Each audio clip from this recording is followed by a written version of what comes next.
What's up everyone, welcome back to another video. It is time for the final video before FPL returns. It is game week 17 team selection time.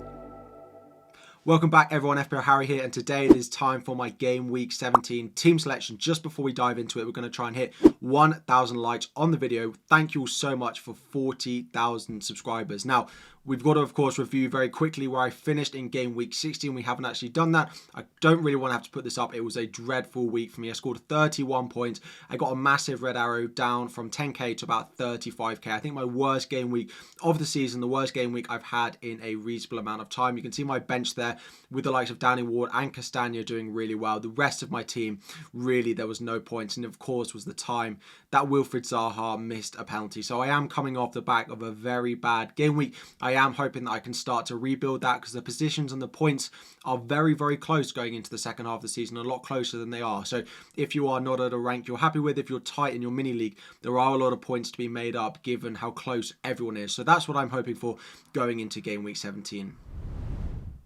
Given that I couldn't do a game week preview video, I just want to cover off a couple of things that I was going to cover in that. Again, I had some slight tech issues, so apologies for that. The first thing we're going to have a look at is my actual top 4 tips actually for the second half of the season and what I think you should be doing in terms of planning, in terms of your FPL team. The first thing for me, the doubles and blank game weeks play a massive part in your success in FPL and how well you do, and you should really be focusing on that. Now, there is a lot of uncertainty. People will be asking potentially about Brighton's double, which could happen in game week 21, who they're likely to play. It's unlikely to be confirmed now before game week 17.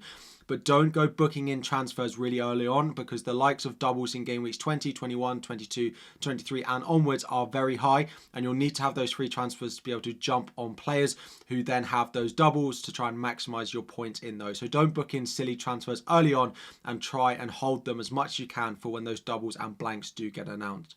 Going online with this is chip strategy is really important. Don't just play your bench boost, your triple captain because you have a nice single game week. All of your chips are best saved for the double game weeks when they do get announced, and then that free hit best save for the blank game weeks again when those get announced. It is easy to think that your triple captain could do well, Haaland could do well in a single, but please wait for those double game weeks.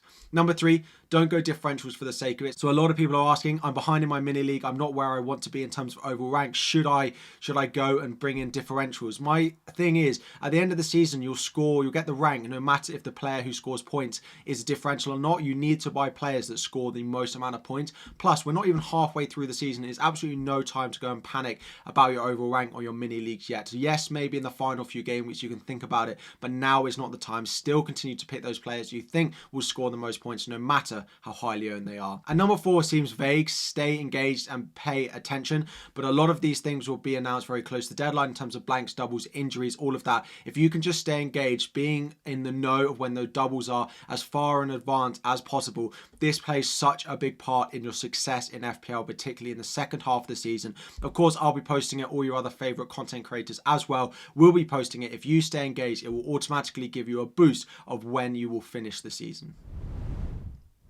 Next up are 4 of your key questions. So please help me settle the Salah versus KDB debate. Now, I will settle that in my team selection. I still think over the first 3 game weeks, it is going to be Salah. And then from game weeks 20 onwards, it is likely to be Kevin De Bruyne. So if you can afford that luxury transfer, as I said earlier, don't book in transfers that you can't afford. But if you can afford that change from Salah to De Bruyne in game week 20, then I do think it will be worth it.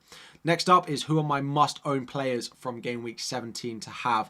So for me, I'd want at least one Liverpool attacker in there. Of course, Haaland is in there as well. I do want a piece of Newcastle defensively, so Trippier I would definitely have in there. And then Arsenal attack. So whether you go Martinelli, whether you go Saka, if you want to take the punt on Nketiah, those are probably my top 4 essential picks for your game week 17 teams.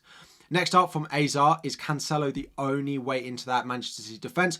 Of course, we've heard that Ruben Diaz is likely to miss a fair few number of games because he's picked up an injury. That means the likes of Akanji, the likes of John Stones, Ake could seem more nailed in that centre-back position. Even Kyle Walker in at that right-back spot. Personally, if you are going for these cheap options, Akanji is probably the number one I would go and pick, but I still don't think he's nearly as close to being nailed as Cancelo. Now, if you need the money, then absolutely go for it, but for me, Cancelo is definitely the Manchester City defender I would go and buy. And if you can't afford him, don't necessarily just think, oh, I'll go Akanji strategy for Manchester City. If you're going for a cheaper defender, the likes of Dalot, if he is fit, the likes of Luke Shaw, the likes of Ben White are all great picks at that price and might even be better picks, more nailed than those Manchester City options. And finally, before we do the draft, is do we need Brighton players in our teams to know what to do if they do get a double in game week 21? Now, it hasn't been confirmed, but there is a chance that Brighton do double now in game week 21, as Ben Crellin over on Twitter has mentioned. I don't think we need them in our game week 17 teams, but do have a think about how you can potentially bring one into game week 21 if there is likely to be that double and if it does get announced. Of course, we're unlikely to hear any more double game week announcements before the game week 17 deadline. Of course, Boxing Day and then Christmas Day, it's unlikely that we get any announcements then. So now my game week 17 team selection, the bit you have all been waiting for. So this is the squad that we've got. We have, of course, made a few changes. The big thing that came out of the press conferences on Friday is that Mitrovic is a doubt going into game week 17. 17, 18, 19 do come very quickly. He also has the 4 yellow cards and then that double in game week 19. But then after that, their fixtures are very poor. So I've actually decided to go and drop him from my team. So there's no Mitrovic in here. His replacement from my draft, my final draft, was Wilson has come in, used the money in the bank to go from having Mitrovic in my team all the way up to Callum Wilson. I've also then upgraded Almiron and gone with Mason Mount because I don't need Almiron as Newcastle cover because I've got Callum Wilson in there. So this is likely to be a 3-4-3. My big thing for me is, do I want Darwin or do I want Bruno Fernandes? A Bruno Fernandes pick for me helps my squad structure further down the line, but Darwin I like for the first 3 games and actually it's easy to hold later on. And if I do decide to go and sell Mo Salah to go and get Kevin De Bruyne, which is very likely in my team, then having Darwin still allows me to cover that Liverpool attack. Whereas if I go and have Bruno Fernandes in my midfield, then I don't have a piece of that Liverpool attack if I do sell Mo Salah. The other thing with a 3-4-3, of course, is I have Andreas Pereira in there.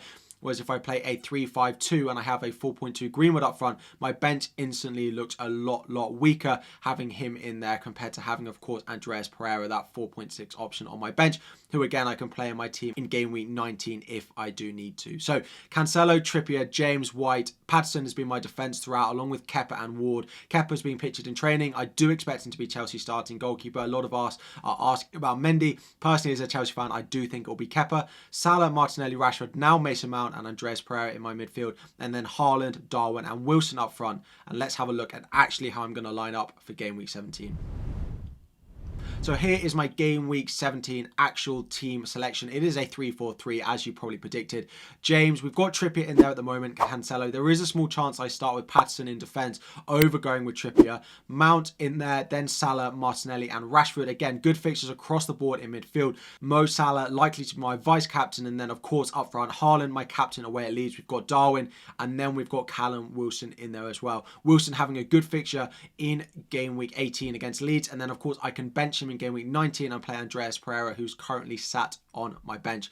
This isn't locked in. There is a chance I can make a few changes going into the deadline stream on game week 17 on Boxing Day. So do tune in if you want to see my final team for game week 17. That'll be 2 hours before the FPL deadline, of course. So that is my current thinking. A few tweaks because of the Mitrovic news. I did have a little bit of cold feet about Liverpool after their performance in the EFL Cup against Manchester City, but I do need to remember that they are, of course, playing Manchester City and there's no more difficult opponent than them at the moment. Arsenal fans may disagree, but I do think Manchester City are the team to beat still at the moment. So that is my lineup at the moment. Let me know what you think. Any questions, any comments, drop it all in the comment section down below. Let me know, are you ready for game week 17? Are you locked in? What final decisions do you need to make? Are you going to be making them on Christmas Eve, on Christmas Day, or are you going to be tuning in to deadline streams on the 26th to make your final changes? Thank you so much for watching. Like the video before you go. Again, 1,000 likes is the aim. Thank you all so much for 40,000 subscribers. What an early Christmas present that is. You're all absolute legends. Have a lovely break, and I will see you all again on Boxing Day for our game week 17 deadline stream. Thank you all for watching, and I'll be back again very soon.